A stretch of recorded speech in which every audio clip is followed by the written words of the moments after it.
Chapter 10. A is for ambition.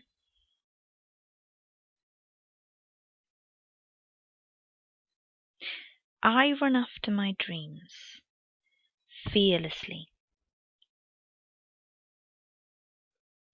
Ambitious people are everywhere, but what many highly ambitious people forget is that life must also be accepted and appreciated fully before ambition can take anyone anywhere near happiness. Of course, ambition is key in self-fulfillment and is a major player in happy people. If you do not set yourself a goal or feel you have any purpose in life, you will struggle to be entirely happy with your life. Ambition is important, but it is not alone in its importance, and that is where many people fail when they describe themselves as ambitious. They actually sacrifice their acceptance of life, and they sacrifice their appreciation of life for their ambition, but ambition itself cannot and will not create happiness.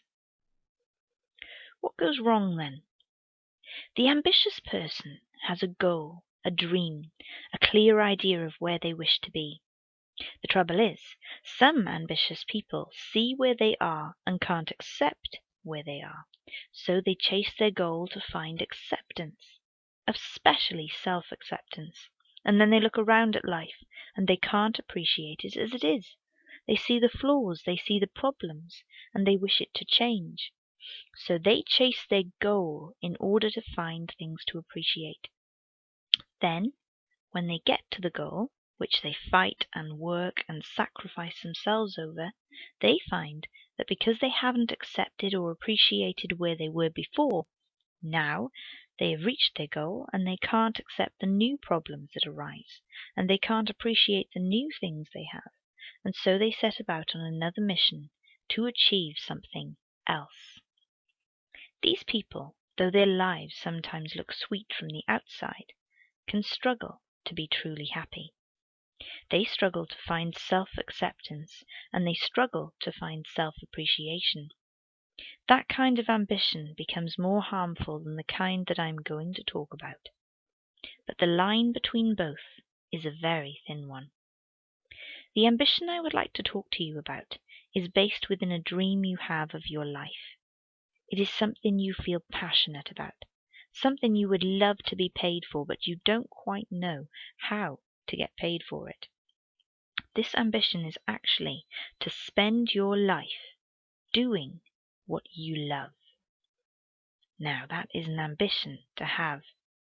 This kind of ambition is scary to reach for because many of us that have not taken time to fully accept ourselves don't believe that we are worthy of spending our time having fun for our money. We think that it must take effort and hard work to make money, and we think that doing something we love and getting paid for it is kind of like cheating the system. We think that it could never happen. We make excuses why we cannot do these things we love. I have done it myself. But ask yourself this. Have you ever just bought a chair, or a table, or a painting, or a car, or a bicycle, just because you could see that there was love put into the item? Or maybe you could see the effort, the time, the spirit that went into creating something. This was probably because you found something that someone spent time loving to do. The car that was sleekly designed, the painting that had detail and colour and intensity and passion within its frame, the chair that was lovingly formed with the hands of someone who enjoyed putting it together, the book that was written by someone who imagined it perfectly, every single moment within it, and took time to deliver it to you in the best way possible. We love buying things from people who love creating them. We see the passion, the love, and the energy that has gone into the item. That's why we spend our money on beautifully designed clothes, beautifully crafted cars, beautifully prepared food, and beautifully perfected art. Someone out there wants to buy your ambition. They want to spend their time listening to you, singing your dream. They want to watch you, acting your dream. They want to read you, writing your dream. They want to wear you, designing your dream. They want to eat your cooked up dream. The world is waiting for you to live your dreams. Working towards your dreams is scary for most, because they haven't accepted or appreciated who they are, so they can't imagine other people accepting and appreciating who they are. So instead they work on something else. They try to be someone or something that they are not. They try to impress people by becoming somebody that they think people will like. They try to become people pleasers. And the trouble with people pleasing is that people will never be pleased enough. And what's crazy about this is that people always love those that follow their dreams. You'll notice this if you've ever seen a person singing on stage, or if you've ever listened to a perfectly played piece of music. You'll see this in many creative type of people, because creative people spend time doing what they love, and what we humans have been built to do since time began. Create beautiful things. I always remember hearing Susan Boyle for the first time on Britain's Got Talent and being blown away. All of a sudden my initial judgment of, oh, she's a bit different, disappeared into oblivion, and everyone else is by the looks of it, when I heard her doing what she loved to do. All of a sudden that sweet voice changed everything. I fell in love with her as a person that night, as so many people did also. I had been touched by someone who was following their dream. That's exactly what happens when anyone decides to bravely follow their passion in life. It's not easy to follow a passion, because you have to expose your soul when you do something you love. It feels dangerous exposing you. It feels naked. It feels exactly as you imagine it to feel. I always think of this when I read my poetry to people, when I read my books to people. There's something inside of me at first that panics. It's like I'm sharing my spirit with the person, and it is scary. It's scary until they smile, of course, and see their spirit in mine. Things become rather beautiful when you share your soul with someone, and then they respond gladly to it. But it's always scary, or exciting, however you decide to name it. The feeling is intense. You get tingles. Some may call it nerves, but I guess it's also your spirit enjoying the moment, connecting with someone. It really is an invigorating experience. If you've ever shared your passion with someone, you probably know what I'm talking about. It's a bearing of the soul, so to speak, but it's entirely worth it.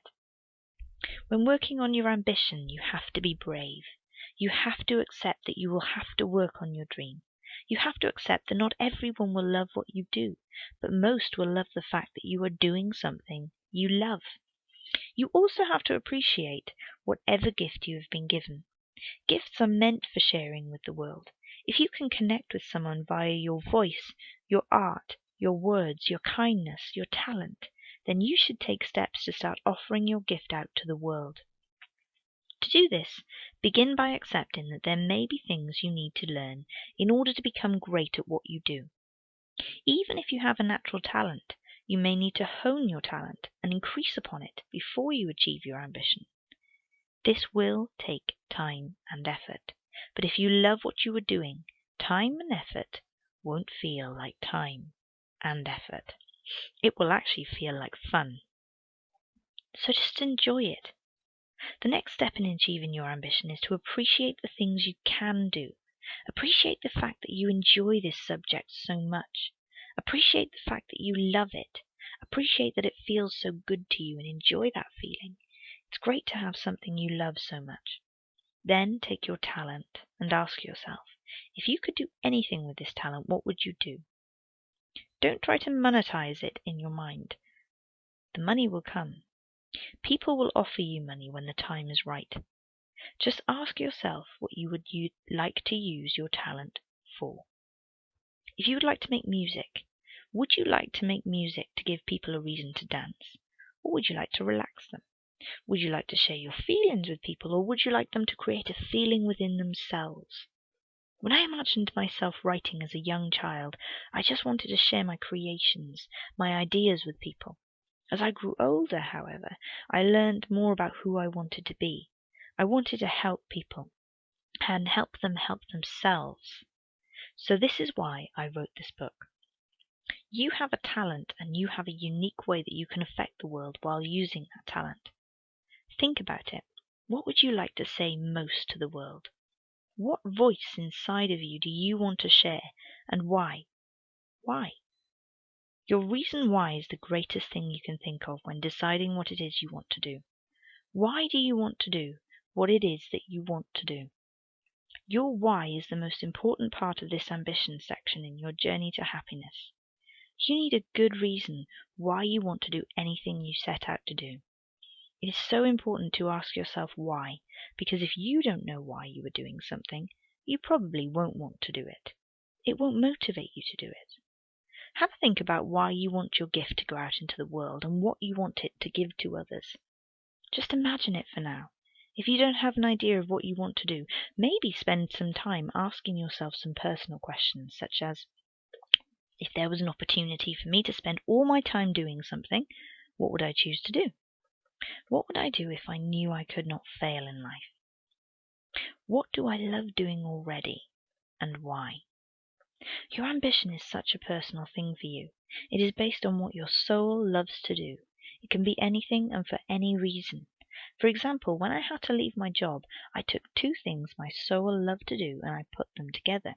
I love writing, and I love helping people improve their lives. And that was it. Happiness, happy regardless, was born. So what do you love doing? What inspires you? What would you do all day for free if you could? That is your ambition.